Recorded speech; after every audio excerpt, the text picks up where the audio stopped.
लांजीपल्लीर अधिष्ठात्री देवी माँ तारादेवी ठाकुराणी यात्रा रे प्रतिदिन बहु भक्तों भिड़ परिलक्षित होउछि। संध्यारे माँ अस्थायी पीठरे पूजार्चना कराई आलती कार्यक्रम अनुष्ठित होगा पर घट परिक्रमा अनुष्ठित होउछि। घट कर्म समय विभिन्न साहि माँ को स्वागत करा सह पाद पूजा कराउछि। केतेक स्थान में कलाकुंज रथर उन्मोचन कर आखपाख अंचल बहु भक्त जोग देइथिले। एही यात्रा कमिटीर समस्त कर्मकर्ता और ग्रामवासी सहयोग करथिले। सोमवार पुणी थे माँ अस्थायी पीठ निकट में महिला द्वारा सामूहिक कुंकुम पूजा अनुष्ठित होता। यह अवसर कॉर्पोरेटर वनिता साहू डॉक्टर सोनाली गंतायत प्रमुख उपस्थित रही पूजा सामिल होते। जून 7 तारिख पर्यंत ही यात्रा अनुष्ठित हेबो।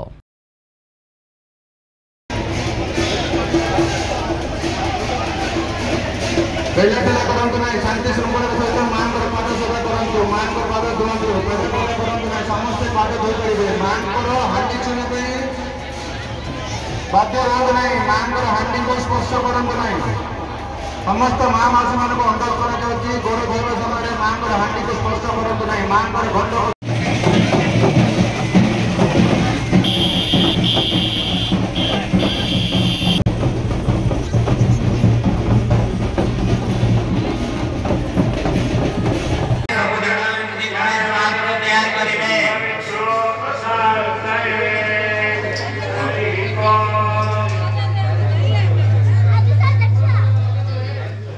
हल्दिया दे तुम मान को सब जड़े हल्दिया इपटे देख